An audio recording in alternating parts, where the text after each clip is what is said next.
E vamos iniciar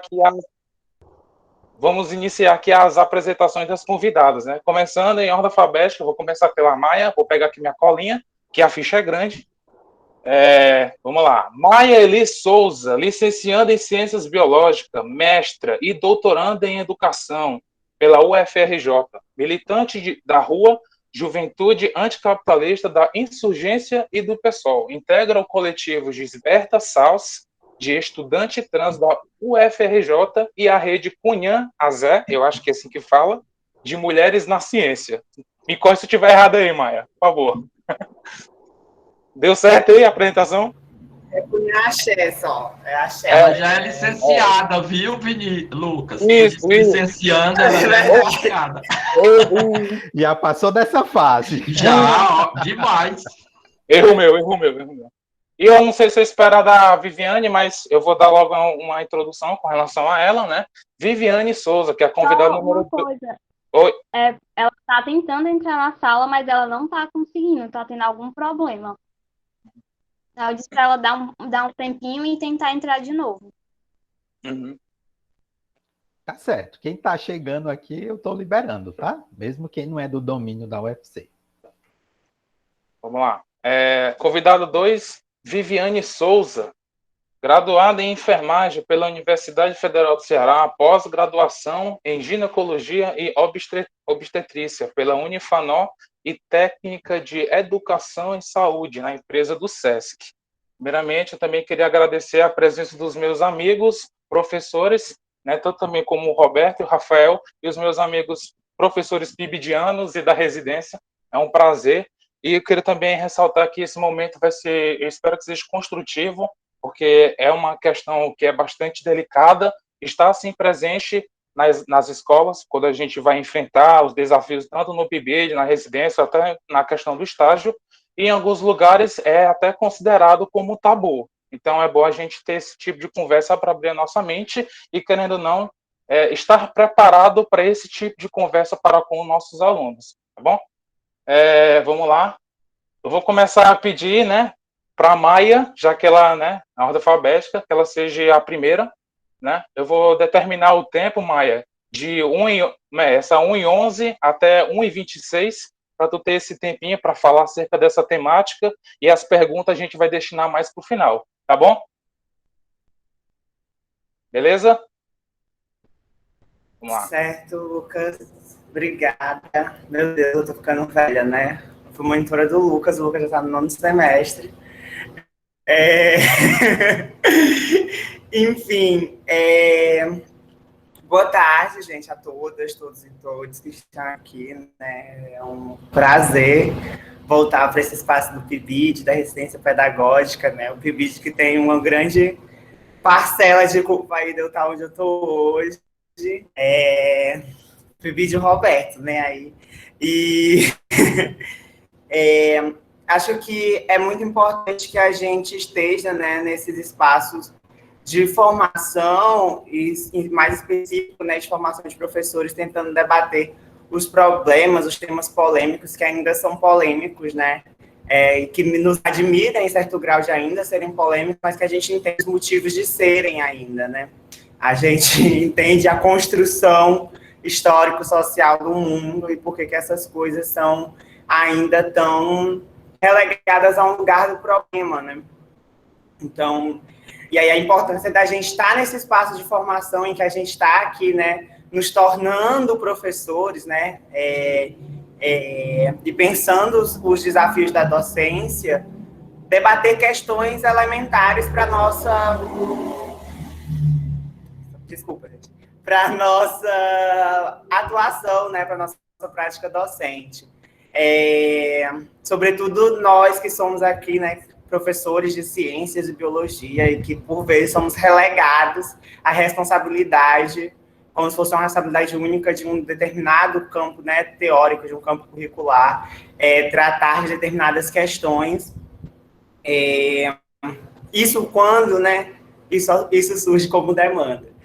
Mas eu acho que um dos primeiros debates que a gente precisa fazer quando a gente pensa educação sexual na escola é o que a gente está chamando de educação sexual, né? Assim, que é elementar, assim, é necessário a gente fazer um debate sobre o que a gente está chamando de educação sexual e quais são os efeitos, né, que isso vai gerar, esse processo daquilo que a gente está chamando de educação sexual, quais são os efeitos que vai ter, tanto para a nossa prática docente, mas também para a vida cotidiana dos nossos sujeitos, né? Porque a gente sempre fala nos nossos espaços de que a escola está ali para formar cidadãos, né? Sujeitos humanos, que saibam conviver em sociedade, que se entendam e se percebam no mundo, né? E a ciência, né, inclusive essa ciência que a gente ensina, né, ela tem um papel elementar nesse processo, né, para a gente, inclusive, entender as nossas relações com os humanos, mas também com os outros que humanos, né,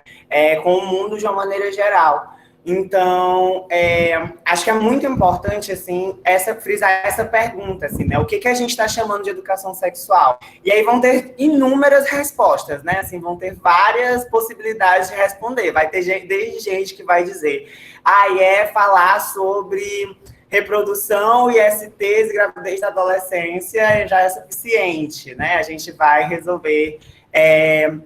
vai cumprir o necessário.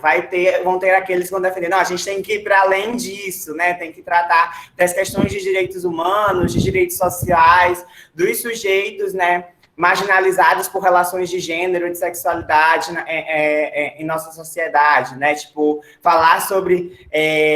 usar esse espaço como um espaço de combate às fobias sociais, né? O machismo, a misoginia, a homotransfobia, né? Então, acho que aí tem inúmeras respostas do que a gente pode pensar, né? Não me perguntem o que eu acho, como tem que ser educação sexual, qual é o rumo certo, porque eu acho que dar receitas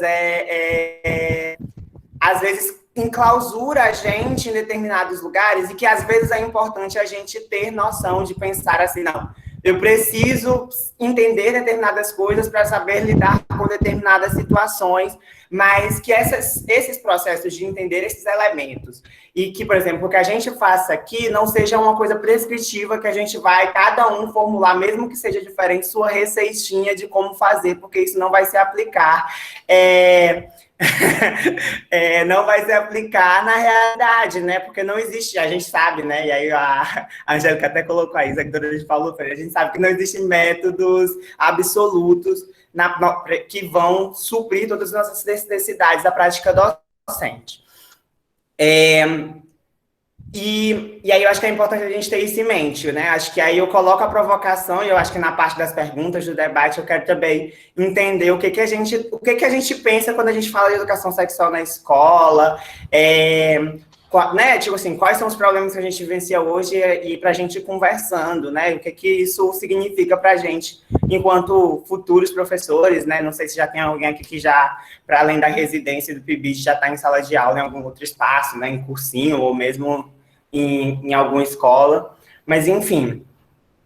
Outra coisa, e aí que é um debate que eu tenho feito, assim, tentado fazer, é o debate do próprio processo curricular, né, assim, do próprio currículo em termos mais gerais, assim, da gente entender que um grande debate tem que ter ou não tem que ter educação sexual na escola, né? E aí, quando defende que tem que ter, vai em várias outras perguntas, né? Partindo da resposta sim, tem que ter, a gente tem várias outras perguntas que como vai ser essa educação sexual? Quem é responsável por essa educação sexual? Né? Tipo, o que vai ser ensinado nesse processo de educação sexual, né? São debates que a gente precisa tá pensando, né? E aí, às vezes, né, como eu falei, é relegado uma responsabilidade para uma disciplina específica, né? Que são as ciências no ensino fundamental e a biologia no ensino médio. Ou então tem o debate, né? Que inclusive é o debate que surge nos próprios documentos curriculares, né? De ser uma coisa mais transversal, que é compartilhada por todas as disciplinas. Mas... E aí já me perguntaram isso em diversos espaços, dizendo assim, Maia, mas você acha que tem que curricularizar oficialmente ou não, tem que ter uma disciplina, tem que criar uma disciplina de educação sexual e colocar no currículo escolar. Já defendi muito isso, já defendi que fosse criada, o Roberto sabe, o Roberto me conhece, acompanhou minha trajetória, já defendi muito que fosse criada uma disciplina, que tinha que ter uma disciplina para debater essas coisas mais em específico, que tinha que ser uma disciplina transdisciplinar, não sei o quê. Só que quando a gente vai para o debate de cria-se uma disciplina, a gente já não torna mais ela interdisciplinar nem transdisciplinar, né? A gente enclausura ali naquele lugar. E aí a gente coloca esse problema, né? A gente coloca outros problemas para outros campos da educação, né, outros campos teóricos da educação, porque a gente para de pensar só no campo do currículo e vai para o campo da formação de professores também, porque se tem uma disciplina que demanda sujeitos formados para atuarem nela, tem que ter um processo de formação desses docentes, né? E aí a gente entra num debate, volta de novo para o debate curricular, no caso do ensino superior. E aí a gente vai criando os mais engrenagens que talvez não resolvam o problema, né? E que a curto prazo, e aí a gente sabe que essas coisas demoram, e que a curto prazo elas não vão dar resultado, mas que também não significa por existir, esses resultados vão ser daqueles que a gente espera, né? A velha história do plano de aula, que a gente tem objetivos, a gente cria objetivos, mas pode ser que nenhum deles aconteça, né? E aí a gente tem que... E aí... esse é um debate, né? Acho que esse é um debate que cabe muito em muitos espaços e que ele está sendo feito, né? Acho que tem perspectivas aí que vão defender que não tenha nada em específico.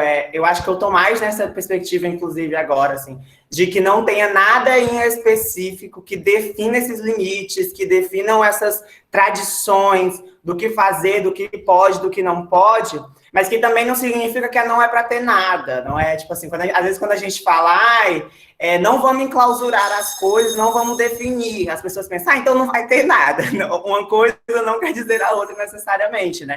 Eu acho que essas coisas, elas são processuais, elas são acontecimentos, né? E esses acontecimentos, eles são significados e geram efeitos singulares, né? Os acontecimentos singulares geram efeitos singulares. Então, as práticas que devem ser tomadas sobre essas questões, elas são singulares também. Eu volto a dizer que não existe forma, não existe método. E a gente sabe que algumas questões, elas precisam ser tratadas, né? A gente sabe que algumas questões, elas precisam ser tratadas. Mas isso, a gente não vai tratá-las como se fosse uma situação, todas as situações são a mesma coisa, dá para colocar no mesmo potinho de solução e a gente vai resolver. A gente entender que algumas coisas a gente vai precisar se agarrar em alguns momentos, né? Mas a gente vai precisar entender também que não é porque eu agarro determinado método, determinada resolução de situação em determinado momento, que ela é universal, que ela é ahistórica e que ela vai funcionar para sempre, né? A velha história das verdades, assim. Às vezes a gente precisa se agarrar em determinados critérios, determinadas coisas que verdadeiras, tidas como verdadeiras, abraça ali, não faz crítica àquele negócio porque a gente precisa, né? Tipo, o próprio modelo do método científico que a gente debate aí em vários espaços e tem, né, algumas críticas, né, do rolê da neutralidade, que tem gente que defende e tal. E aí a gente chega hoje, a gente precisa se agarrar nesse modelo de método científico para dizer que a vacina é eficaz e que precisa tomar vacina, né? Então, para contextualizar e dar um exemplo mais real com o que está acontecendo, é sobre isso, assim, né? Tem coisas que não vou, assim, minhas críticas vou guardar na bolsinha e para depois eu apareço com elas, né? Então, acho que é importante a gente ter essas reflexões, porque, enfim, a gente sabe que hoje a escola ainda é um espaço muito violento para determinados sujeitos e que isso se pauta por as questões de gênero, as questões de sexualidade serem colocadas como um problema ainda, né? Embora seja algo que está aí, que a gente vive nossas vidas no mundo. Não vou nem dizer que é natural, porque aí a gente entra em outro debate, mas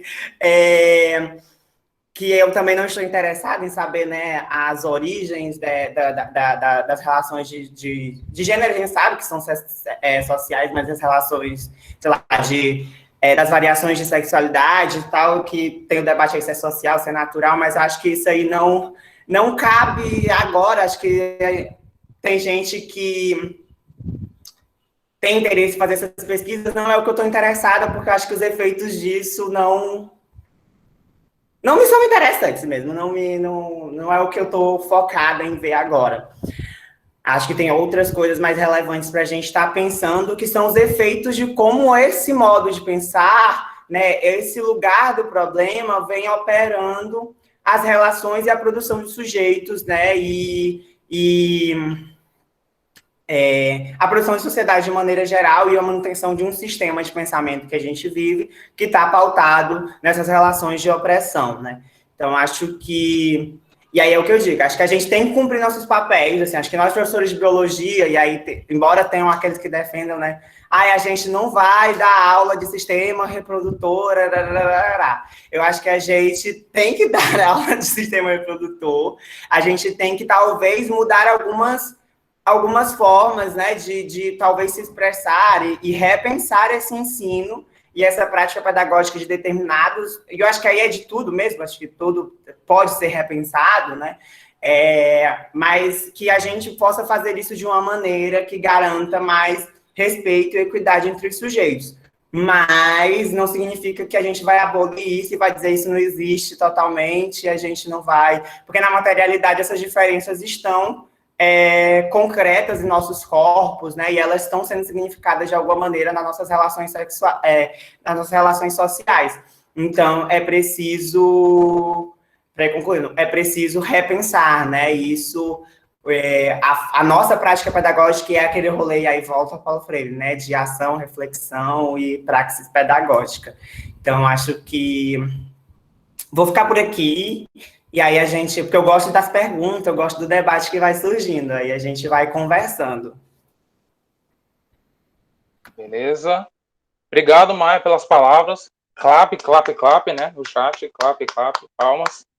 Né? Para quem está desejando aí. Para a gente não aproveitar esse embalo que a Maia comentou, né? Eu já quero pedir a participação da convidada Viviane, para ela iniciar, porque a parte boa vamos deixar para depois, né? Que é a parte das perguntas, a parte mais quente. Eu queria fazer só um pequeno comentário que a Maia tinha comentado anteriormente. Às vezes os professores eles têm medo de dar esse tipo de assunto justamente pelo tipo de pergunta que os alunos vão fazer para esse professor. Aquele professor às vezes não está preparado, não está com a cabeça no lugar ali, ou então não tem a plena concepção, né, dessa visão que a Maia comentou e pode falar alguma coisa e se comprometer. Mas já dando continuidade, né, à próxima, Viviane já está aí? Só para mim, acho que está, né? Dá para ouvir agora? Opa, valeu. Boa tarde. Viviane, boa tarde para você, né? Obrigado pela sua participação aqui no nosso encontro, tá bom? A gente vai pedir agora para você ter 15 minutos de palavra com relação a essa temática, tá bom? E pode ser agora? Pode sim. Vamos Boa lá. tarde, gente. Eu me chamo Viviane, eu sou enfermeira, sou especialista em ginecologia e obstetrícia, e atualmente eu trabalho como técnica de educação aqui de saúde do SESC, da unidade SESC Centro, na 24 de maio, para quem não conhece, ou para quem já conhece, certo? E aqui no SESC a gente desenvolve um projeto que se chama Projeto de Promoção à Saúde Sexual e Saúde Reprodutiva. Antigamente esse projeto tinha o nome de Transando Saúde, né?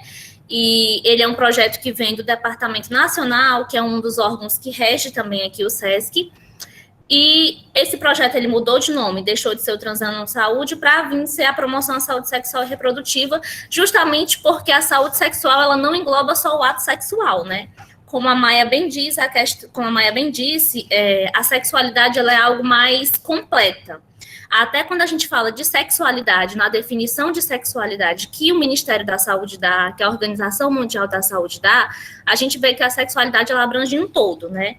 E eu já tive a oportunidade de desenvolver completamente o curso, porque a gente chama de curso, porque tem 16 horas, e dentro dessas 16 horas a gente vai desenvolvendo temáticas que tratam não só da questão do sexo em si, mas da sexualidade como um todo, da expressão da sexualidade, né? No ano de 2019, a gente realizou numa escola eu não lembro qual é o bairro, mas é ali perto da José Bastos, não me recordo o bairro. E quando a gente vai para as escolas, é que a gente tem um pouco dessa realidade, né, da carência que os alunos têm em relação a aulas, né, debates que envolvam essa temática da saúde sexual como um todo. Porque a gente tem direitos sexuais e direitos reprodutivos, né, um direito nosso estabelecido, então é importante que a gente conheça esses direitos. Então, o projeto, ele busca isso, levar para os adolescentes, porque tem uma faixa etária em que é realizado esse projeto, que são alunos de ensino médio. Infelizmente, alunos de fundamental ainda não são contemplados com esse projeto, e por mais que sejam alunos de ensino médio, a gente tem todo um cuidado de pedir autorização dos pais, porque, querendo ou não, ainda se torna um tabu, né, essa questão de abordar a sexualidade na escola. E dentro desse projeto a gente desenvolve várias temáticas, não somente ligada à questão do sexo e da saúde reprodutiva, mas também como forma de desenvolvimento pessoal, né? Como forma de desenvolver um senso crítico deles. E dentro disso, quando a gente leva o projeto para a escola, a gente se deparou com alunos em que às vezes não sabia nem fazer o uso correto de um preservativo. A gente se deparava com alunos que nunca tinham visto um preservativo na vida, e também a gente se deparava com aqueles alunos que não puderam participar porque os pais não autorizaram. Tanto é que na escola a gente não foi permitido fazer distribuição de preservativos por conta de os pais que souberam desse curso, e alguns não quiseram, né, que os filhos participassem, e a escola foi proibida de estar fazendo a distribuição desses preservativos. Então, daí a gente já tira a questão de todo esse tabu que se tem em abordar a saúde sexual.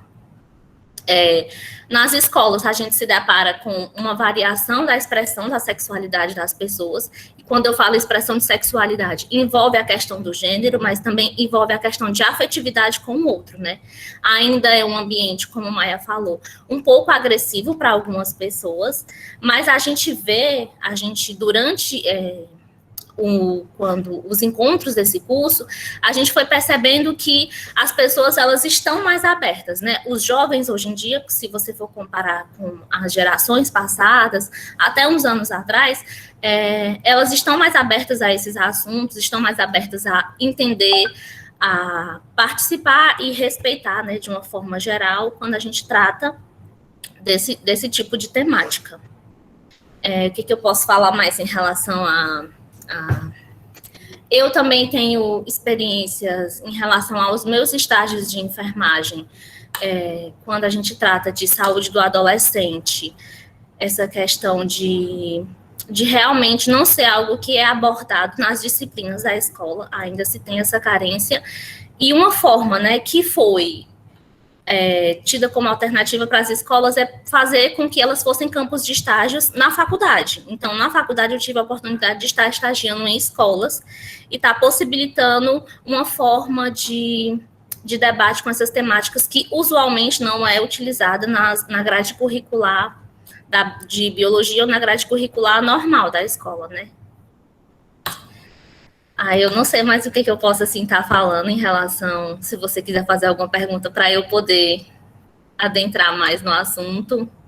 Tem alguma questão de desafio, tipo, como você comentou, né? Às vezes é muito difícil a gente falar desse assunto para alguns tipos de pais, né?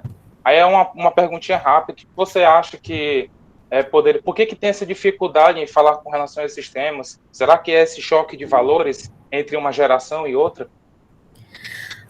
Quando a gente vai para as escolas, a gente tende a aplicar um questionário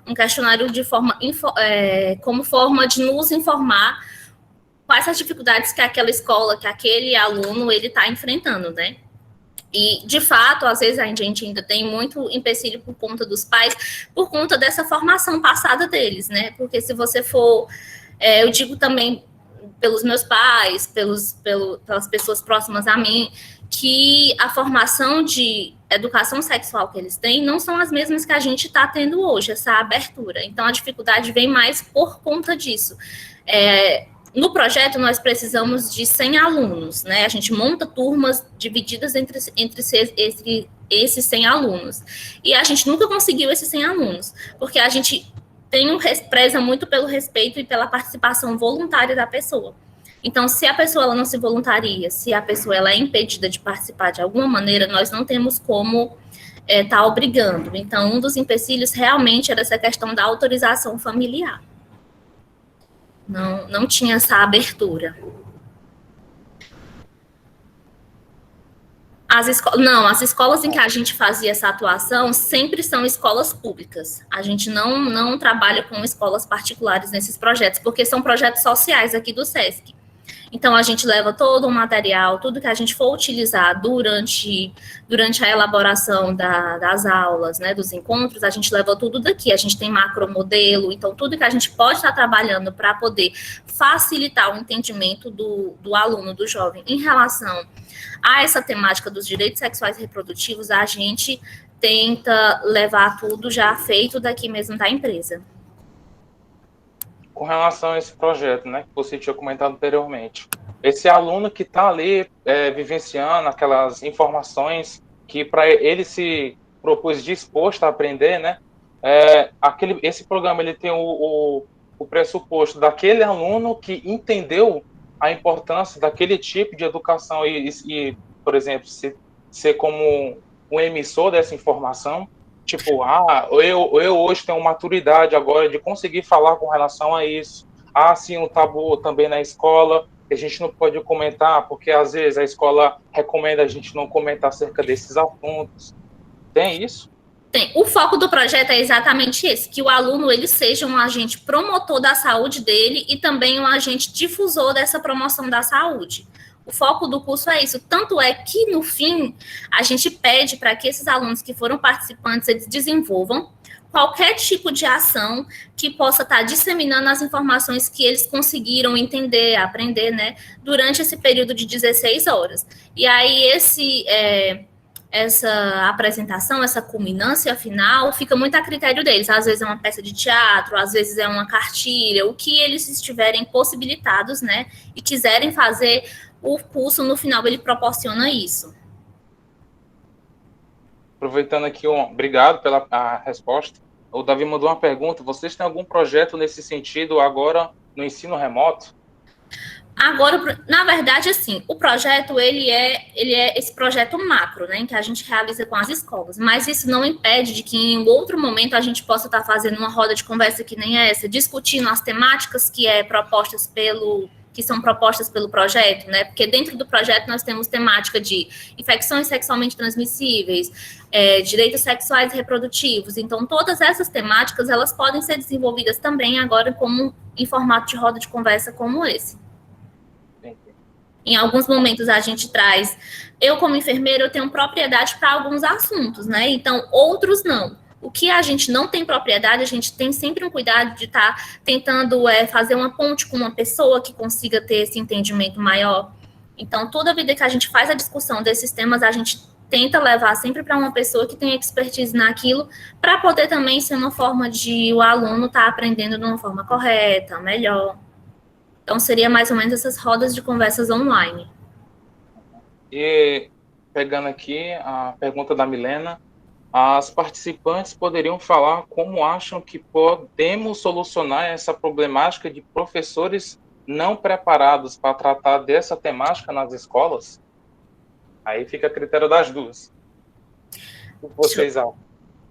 Eu acho que tanto a minha formação de enfermeiro quanto vocês, biologia, não é isso? A gente tem um certo respaldo em relação a estar abordando esses assuntos. Por quê? Porque vocês entendem a questão da fisiologia, entendem a questão da anatomia do corpo. Então, de alguma maneira ou outra, a gente consegue estar discutindo esses assuntos. O que a gente não tem tanta propriedade quando a gente parte mais para a questão da lei, né? De leis, mas a gente tendo um conhecimento prévio, um conhecimento básico, eu acredito que a nossa formação, ela proporciona isso. Só que a gente precisa ter o incentivo também do ambiente em que a gente esteja inserido, ou seja da escola, seja de uma faculdade, seja de algum projeto, precisa-se primeiramente desse incentivo, porque a partir do momento em que a gente consegue ter esse incentivo, a gente consegue buscar alternativas. Se eu como enfermeira não consigo ter propriedade de todos os assuntos, mas eu tenho abertura para estar falando sobre aquilo, eu posso tentar conseguir uma pessoa que tem expertise. Do mesmo jeito como vocês, professores de biologia, podem estar abordando em sala de aula, mas desde que tenham esse espaço, né? Desde que tenham essa liberdade para estar realizando isso, e também que sejam compensados por isso, porque eu acho que hoje as profissões, tanto de professor, a nossa área da saúde como um todo, né, saúde e educação, não tem um valor devido, não tem o reconhecimento devido, nem a abertura devida para a realização de várias ações que talvez a gente conseguisse se a gente pudesse ter essa abertura. Maia, tem alguma coisa para falar com relação a isso? Obrigado, Viviane. Por nada. Vamos lá. Maia? Gente, a pergunta do milhão, né? Assim, acho que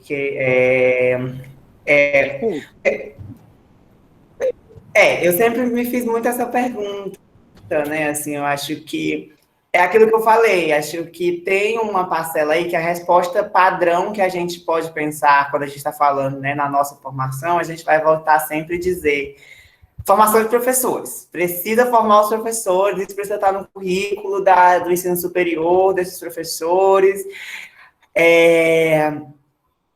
Talvez seja uma saída.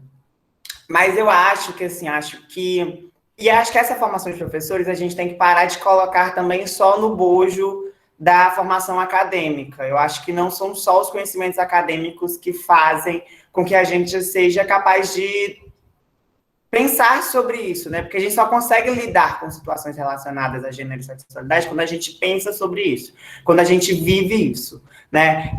Embora todos nós vivamos relações de gênero e sexualidade em todos os espaços que a gente está, porque a gente está em todos os nossos espaços com o nosso corpo. O nosso corpo é que materializa as relações de gênero e sexualidade. Então, eu acho que, assim, né, o que eu sempre penso, acho que tem uma questão aí, que é necessário que nós tenhamos conhecimentos acadêmicos para que a gente possa tratar disso de uma maneira responsável, mas eu acho que eles não são suficientes. Eu acho, assim, uma dica que eu dou para a gente tentar pensar sobre essas questões, para além de tentar buscar, né, espaços como esses de formação interna, dos conhecimentos necessários em termos fisiológicos, anatômicos. Eu acho que procurar conhecer a realidade dos sujeitos, né, e que, em geral, e a gente precisa entender que esse debate ele se torna vigente nos espaços públicos, e ele vem à tona a partir do resultado de mobilizações de movimentos sociais, né? Acho que é muito importante destacar que não foi porque a escola é boazinha, não foi porque os governos são bonzinhos e fizeram documentos curriculares para tratar de gênero e sexualidade na escola, quando tem, né? Porque, inclusive, o professor Rafael colocou uma pergunta ali no chat sobre o que rolou na Assembleia Legislativa agora há 2 semanas. Não é porque o povo é bonzinho e deu, vamos dar essa oportunidade de tratar essas questões, né?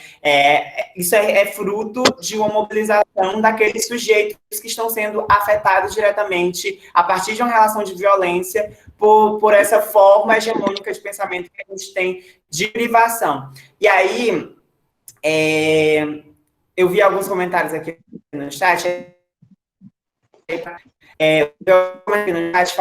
falando sobre os mesmos pais que demonizam, tem relações aí, a mesma sociedade que demoniza a educação sexual na escola, incentiva a pornografia.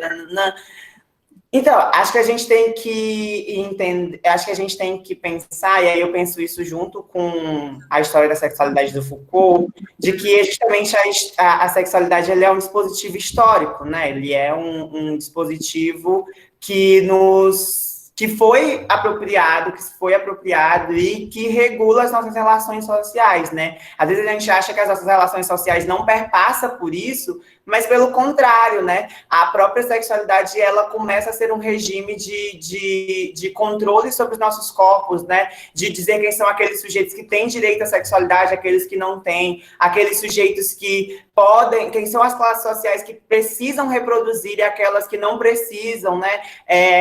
Então, tipo, quem são aqueles que vão ter direito a gerar vidas e ter vida, e quem são aqueles que não vão ter, né? Que aí, a partir disso, né?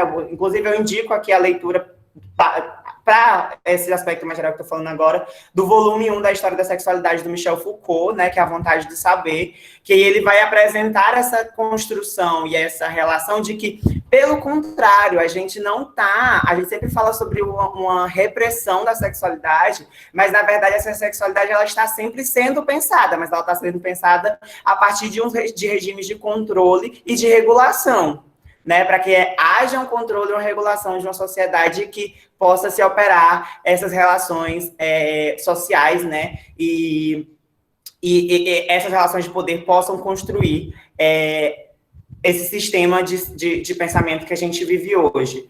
Então, acho que, para a pergunta, eu acho que é buscar essa formação mais ampla, que a gente saia dessa, e aí nós somos professores de biologia, por óbvio, né, de ciências de biologia, é o que eu disse, a gente não vai fugir dos conhecimentos da biologia, né, mas a gente vai buscar conhecimentos em outros campos teóricos mesmo, né, meio que voltar a ser naturalistas, e tentar uma formação mais ampla, né, se é que isso é possível também, mas...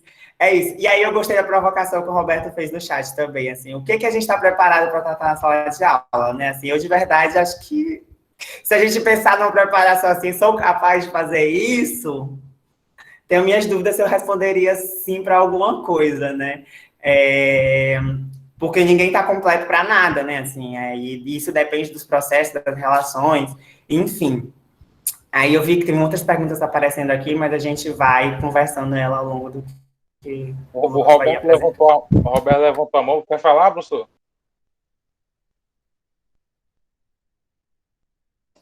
Professor Roberto, seu microfone está desligado.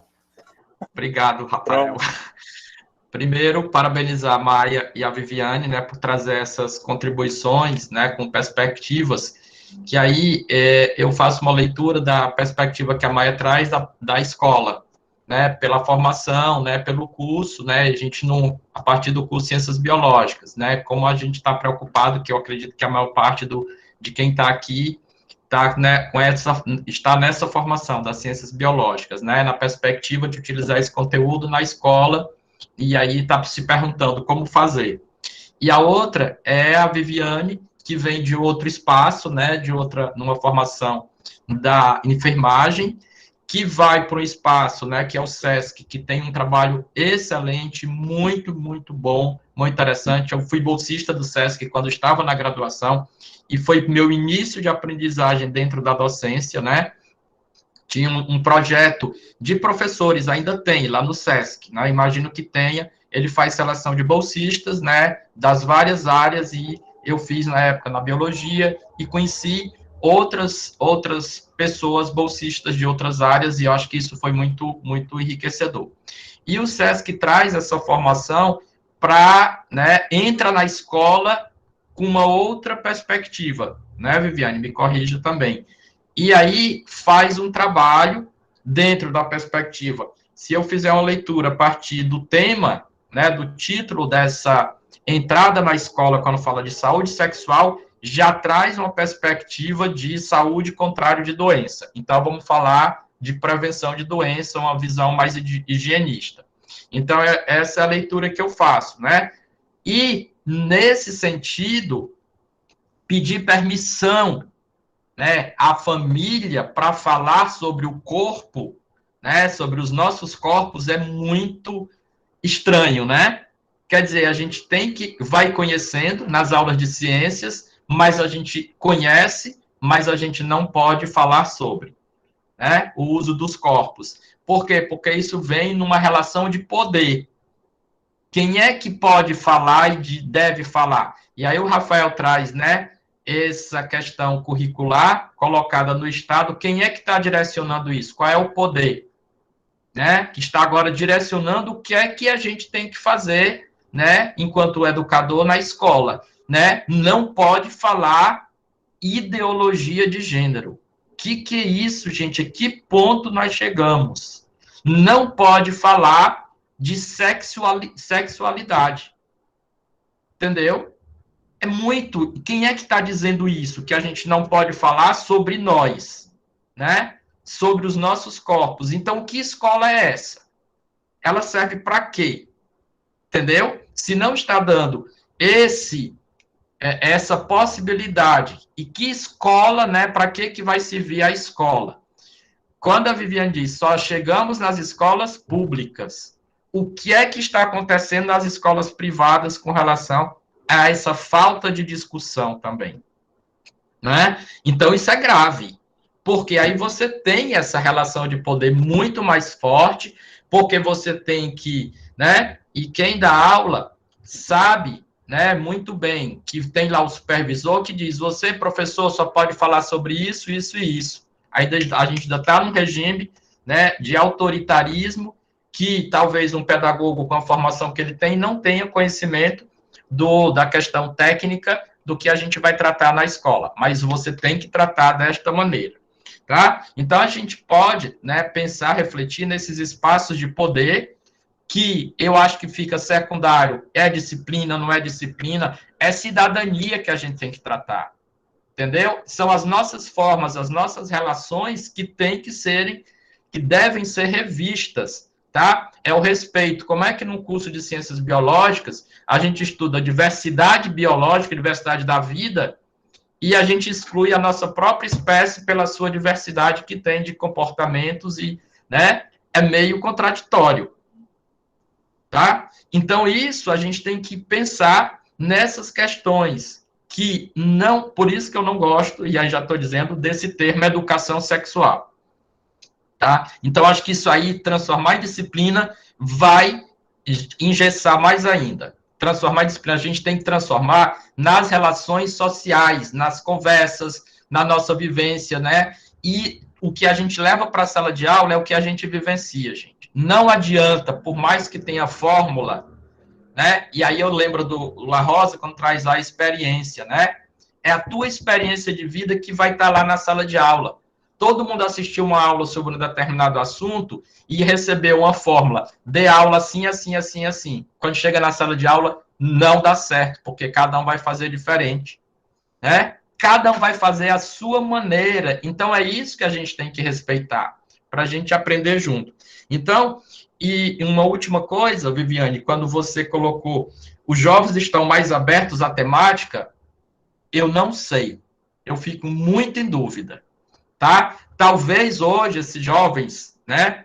Eu acho que na época que eu estudava na escola, a gente conversava muito mais porque era mais proibido, talvez, e a gente talvez aprendesse de uma forma e ali a gente tinha interesse. Hoje eu acho que está banalizado, entendeu? Quando foi colocado aqui, essa pornografia que os pais permitem que os filhos vejam, né? Os desrespeitos aos corpos humanos, eles permitem esse desrespeito. Mas no momento que você vai discutir sobre, ele mesmo se sabota, talvez, o jovem. Não aceito isso, eu vou falar para o meu pai, vou falar para minha mãe, entendeu? Como se a gente na escola estivesse fazendo algo, né? Que ele ouviu falar, que aí também esse espaço de poder que vai ser regulado. Não estou nem chegando no espaço de poder da igreja, né? Com a propriedade que ela tem de regular também os comportamentos para manter o poder, né? Não é para libertar as pessoas, não. É para torná-las mais e mais, né, submissas. Então, só queria colocar essas questões, né?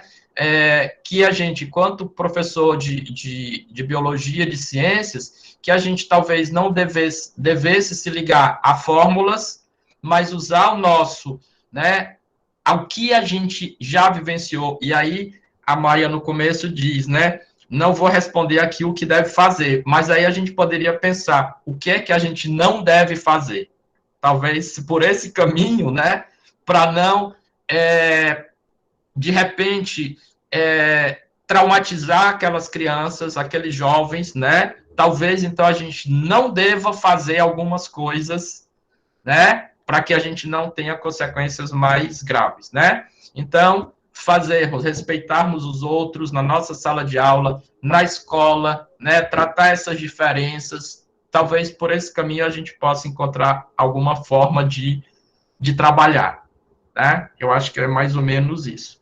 Né? O Viviane, muito bom te ouvir, né? Continue com esse projeto, divulgue mais, tá certo? Acho que a gente pode também, né, participar, fazendo essa divulgação maior, porque no SESC, né, junta os comerciários, é um espaço que você não tem ali uma série definida, né, são várias vivências, várias experiências que aí tornam um ambiente muito rico para tratar dessas questões. Acho que era isso. O Davi levantou a mão. Quer falar, Davi? Obrigado, professor. Era só um comentário rápido mesmo sobre essa questão da disciplinarização, né, da educação sexual, porque quando a gente... pode ser a mesma coisa que aconteceu com, por exemplo, Libras. A gente meio que colocou toda a matriz de educação integrada, especial, dentro de uma disciplina só, que é a disciplina de Libras, e a gente só aborda essas coisas lá. A gente não aborda em mais nenhuma outra disciplina, porque a gente tem a desculpa de que tem uma disciplina só para isso e pronto, sendo que era para ser uma disciplina que é um conteúdo que deveria estar sendo abordado em todas as disciplinas, tanto da licenciatura quanto do bacharel também. Era só isso mesmo. E agradecer, pessoal, vocês são top. Professor Rafael. Olá, pessoal. Acho que a Luana pediu também para falar, não foi? Isso, Desculpa. acho que a professora Luana também estava com a mão levantada. Antes de eu passar a palavra para a professora Luana, que abaixou a mão, queria agradecer aí a professora Maia e parabenizar aí, né, pela atuação em prol dessa causa. Eu acho que, como ela falou, se não fosse aí as lutas sociais, essa temática sequer apareceria, né, nesses documentos curriculares, né, como é o caso aí do que nós estamos vendo agora. E agradecer a presença, eu mesmo também, com a nossa convidada Viviane Souza, parabenizar pelo projeto, né? E queria só depois que a Viviane pudesse esclarecer melhor para a gente, né, o funcionamento do projeto, e como é que é a recepção, né, dos estudantes e também da gestão da escola quando tratam com relação a essa temática. Porque se nós aqui, que somos professores e professoras, ou já em atuação ou em formação, convencionamos que essa temática é um tabu, então eu imagino também que o mesmo deva acontecer na escola, né, com os estudantes e com a gestão. Eu queria ouvir um pouquinho a respeito disso. Mas se o Lucas Vinícius também quiser, a gente acho que pode fazer um bloco de perguntas, né? Tem essa minha e pode ser aí junto com a pergunta da professora Luana Vanessa. Luana.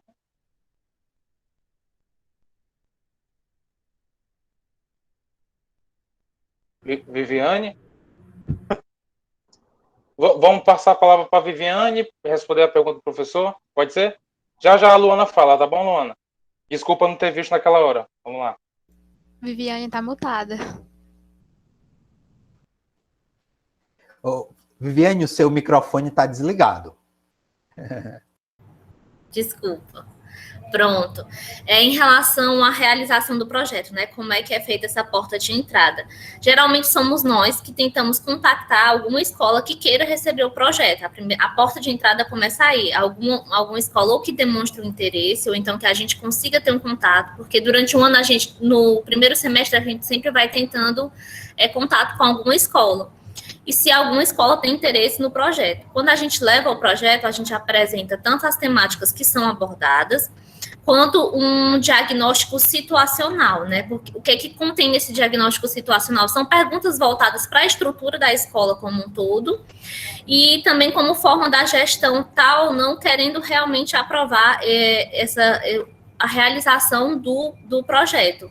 O projeto ele conta com 16 horas, são encontros, são vários encontros, e totalizando ele precisa ter essas 16 horas, e aí essas 16 horas elas são divididas e disponibilizadas pela escola à maneira que ela achar melhor, não é algo que a gente impõe, tudo isso fica muito a critério da escola, tá certo? Eu não estou lembrada da pergunta toda, foi em relação ao projeto. E como é que a gestão e os alunos recepcionam? Pronto. A questão da gestão. Geralmente, as escolas, elas sempre tratam o projeto como algo muito bem-vindo. Inclusive, ela sempre fala que é algo que é preciso na escola devido ao não desenvolvimento dessas temáticas em grade curricular normal, né? E aí, geralmente a escola, ela sempre pede, só que a gente tenha cuidado em relação à forma. Ainda se pedem, né? Ainda se pedem que a gente tenha cuidado com relação à abordagem que a gente vai fazer. Elas perguntam quais materiais a gente utiliza. Então, assim, em relação à escola é sempre bem-vinda, mas tem ainda esse cuidado, esse certo receio de estar recebendo o projeto na sua forma integral, na sua forma completa. Os alunos, pela experiência que eu tive, é maravilhoso. Eu acho que a gente desenvolve... eu nunca digo que eu saio dos lugares com os alunos, eu digo que são colegas, que são amigos, e é isso que a gente forma laços. E no desenvolvimento dos projetos, das vezes que eu desenvolvi, a gente desenvolveu laços. Os alunos adoram, eles pedem, né, na última vez que eu fui, quando que vai ter de novo? Vai ter ano que vem? Como o projeto ele é anual, a gente não passa mais do que 1 mês, 2 meses na escola, e quando acaba, a gente vê pelo retorno deles que o projeto foi bacana, porque eles pedem para ter mais, perguntam quando vai ter de novo, se encontrar a gente na rua, tia, quando é que você volta para lá para o colégio? Então, assim, o que a gente tem como avaliação dos alunos? Esse feedback que eles dão no final dos encontros para a gente.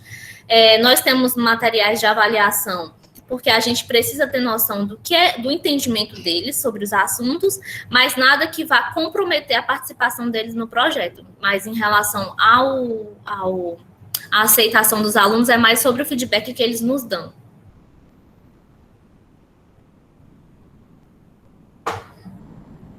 Obrigado, Viviane. Agora eu vou passar a palavra para a Luana. Levantou a mão naquela hora e eu acabei não vendo. Foi mal, Luana? Vamos lá. Não, porque eu levantei e depois baixei. Oi, gente, boa tarde. Só me metendo aqui um pouquinho, né? Quem me conhece sabe que eu já trabalho com educação sexual há um tempinho. Até falando, Roberto, sobre esse nome, né? Educação sexual. Também está começando a me incomodar. E eu trabalho também com a Rayane, né? E na dissertação dela, ela trabalha o tema de educação para sexualidades, né? Que seria um pouco mais adequado. Mas, enfim... trabalhando na escola já há muito tempo, fiz meu TCC sobre isso, estou no mestrado também sobre isso, o que eu ando mais percebendo é que o medo está nos atingindo bastante. A gente já tinha um grande grupo de professores que não queriam trabalhar sobre esse tema, temos os que não queriam, mas não têm preparo, formação para isso, e temos os que têm até tudo isso, mas têm medo de trabalhar com esse tema dentro da escola. E quando a gente, mesmo que não tem, né, não tem medo, tem um domínio, de certa forma, quer participar, etc., esbarra nessas questões da gestão da escola, tanto pública quanto privada, né? E uma coisa que eu comecei a perceber, que inclusive é o tema do meu mestrado, é que a gente precisa se apropriar das questões que legalizam a nossa atividade. A gente precisa começar a estar cheio de documentos que vão legitimizar a nossa atividade dentro daquela escola.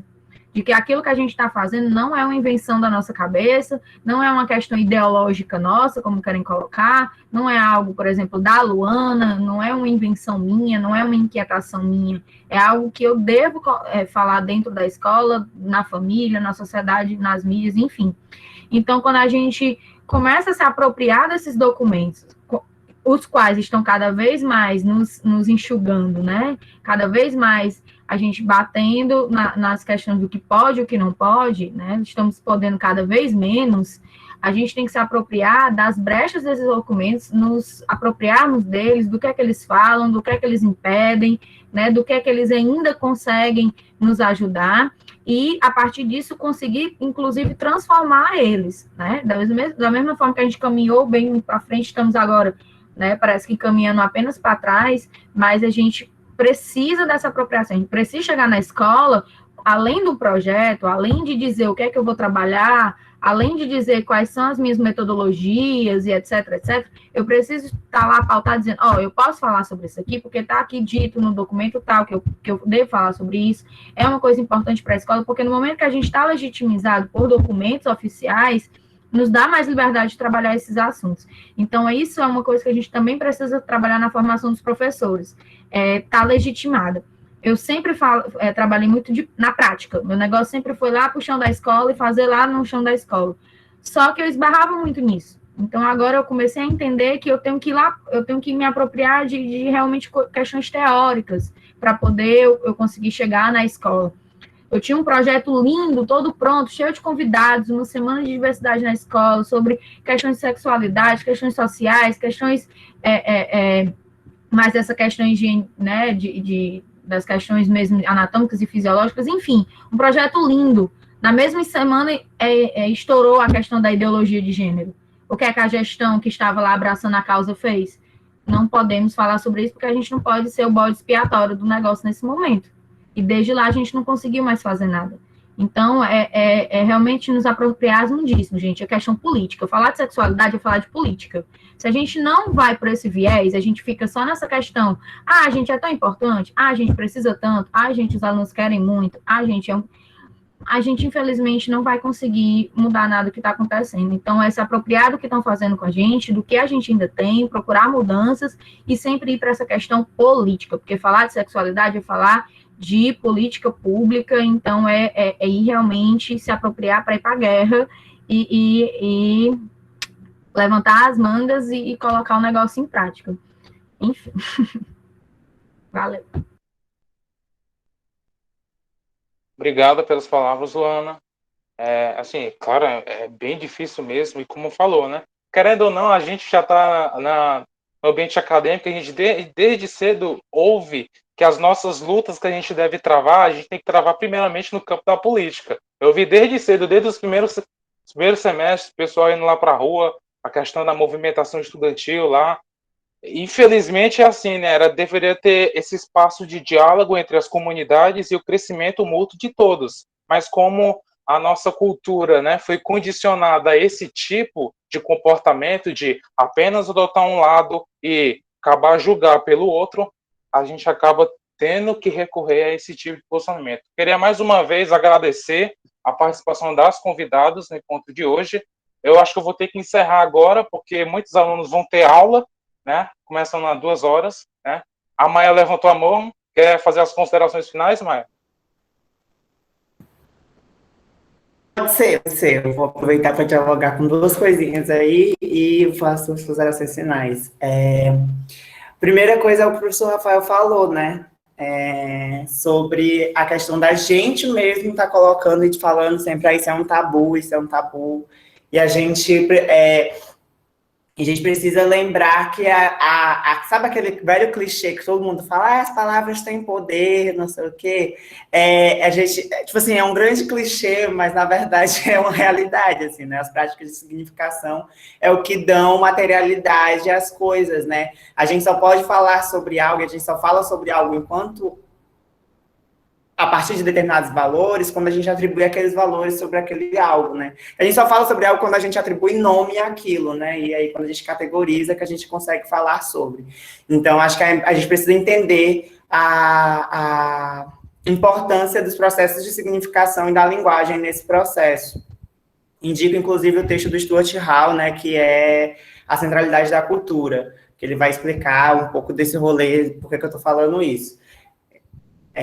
Eu falo isso porque eu li ele mesmo. Aí, e a outra coisa, eu acho que é muito importante aquilo que eu falei, né? A gente se apropriar, eu concordo com a Luana, que a gente tem que se apropriar dessas políticas, que a gente precisa agarrar nelas, mas eu acho importante ponderar e alertar que esse agarrar nas políticas, esse se apropriar delas e usar elas como ferramentas a nosso favor nesse processo, ele precisa ser uma atitude contingencial, que ela não vai ser para sempre, né? Eu acho que é muito importante quando a Luana coloca que é preciso, inclusive, mudar essas políticas, né? Porque não significa que aparecer os termos corretos, os termos adequados, dizendo que aquilo é adequado para ser feito, ou que precisa ser feito, que aquilo vai ter uma significação real e concreta. Vídeo exemplo que o Rafael colocou sobre o que aconteceu na Alerj, né? Tiveram setores da esquerda que se juntaram com a galera do conservadorismo, com a doutora Silvana, para simplesmente mudar a redação do texto e colocar os termos gênero e sexualidade, dizer que agora isso foi uma vitória,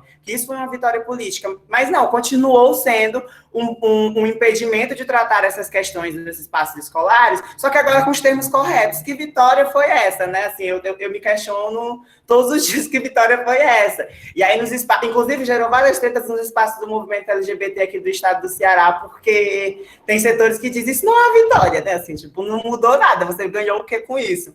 Então, acho que é importante a gente fazer isso, mas a gente entender que esses documentos oficiais não são verdades absolutas, não são entidades que vão estar ali e que, inclusive, eles estão no espaço da disputa, né? É um espaço, justamente porque existe relação de poder, que é permitido que a gente dispute, que a gente possa fazer esses espaços de pensar outros modos de acontecer, né? Porque se fosse... É autoritário, gente, não estou dizendo que não é autoritário, mas se fosse tão autoritário, 100% autoritário, e não tivesse as brechas, que é o que a gente está procurando, escancarar as brechas, se não tivesse as brechas, a gente não conseguia nem fazer um espaço como esse, né? Então, ainda bem que existem as brechas. E aí, para ir concluindo, eu queria, acho que o grande debate é para a gente pensar, para final, né, esses espaços, a gente pensar como a gente está fazendo, eu acho que para a gente pensar o que a gente pode fazer, é importante pensar o que a gente vem fazendo, né? Então, né, o que a gente já fez até agora, ou como a gente está fazendo. E aí eu vou mandar 2 links aqui para vocês, que são 2 textos que a gente produziu lá no meu grupo de pesquisa, lá na FRJ, que são analisando os discursos sobre gênero e sexualidade no ensino de ciências e biologia a partir dos ENEBIOS, né, dos Encontros Nacionais de Ensino de Biologia. Um é um texto de uma amiga minha com a minha orientadora, e o outro é a minha dissertação. Então, eu vou mandar aqui o link, e aí quem quiser ler, que aí a gente... né, tratar aí, vai apresentar um pouco dessa perspectiva com a qual eu venho pensando essas coisas para a escola, para o espaço educacional de uma maneira mais geral. E é isso, queria agradecer o convite, é sempre muito bom estar, né, mesmo que virtualmente, voltar, né, para o lugar de onde eu saí, né, o lugar que me inseriu nesses espaços, me inseriu nessa discussão, né, fazer essa troca com tanta gente aí, tipo... povo que eu vi entrar no curso já está quase saindo, né? Então, com o Roberto e o Rafael, que foram professores tão importantes aí na minha formação, que me ajudaram bastante. Enfim, gente, é isso. Vou ficar por aqui. Obrigado, Maia. Aí vamos Viviane. Passar para a Viviane para fazer as considerações finais, né, Lucas? Tá bem? Uhum. Microfone. O microfone está desligado. Desligo, né? Eu acho que a Maia foi muito certeira nas palavras dela. Eu acho que tudo que ela colocou foi bastante importante. E assim, mas no mais eu queria só mesmo agradecer a oportunidade desse discurso. Eu acho que todo dia é dia de aprender, e eu acho que hoje aqui foi uma forma de aprendizagem, uma forma multidisciplinar, né, de aprendizagem. Então, no mais, eu queria agradecer a participação, pedir desculpa por qualquer coisa. Eu acho que conhecimento é construção, né, nas opiniões e na apresentação de cada visão, de cada desenvolvimento de projeto, mas eu queria muito agradecer. E só em relação, assim, complementando só uma coisinha que a Luana falou, o SESC ele ainda tem em relação à política, né, nós como empresa privada, a gente tem ainda um certo cumprimento de regras a ser feito. A gente não pode chegar de uma maneira muito abrasiva, muito forte, por conta também da política da empresa. Por isso que a gente ainda tem essa questão de ser muito tímido e querer se adentrar mais de uma forma mais aberta nas escolas. Mas, tirando isso, eu acho que é super válido realmente quando a gente consegue se apropriar dos nossos direitos em relação à abordagem dessas temáticas no ambiente em que a gente está inserido. Mas, no mais, era só agradecer mesmo, gente, e pedir desculpa por qualquer coisa. Clap. Obrigado, pessoal. Obrigado aos professores. Obrigado aos meus colegas professores. Boa tarde a todos e que a gente se veja no próximo encontro, né? Que a gente vai fazer. E também usem máscara, ainda não passou a pandemia. Obrigado, boa tarde. Obrigado, pessoal. Agradecer em nome do PIBID e da Residência Pedagógica a presença das nossas convidadas, nossos colegas que prestigiaram na sala. Boa tarde para vocês. Obrigado. Tchau. Maia, o teu arquivo não está conseguindo abrir, não. Tem que pedir acesso. Como é que é?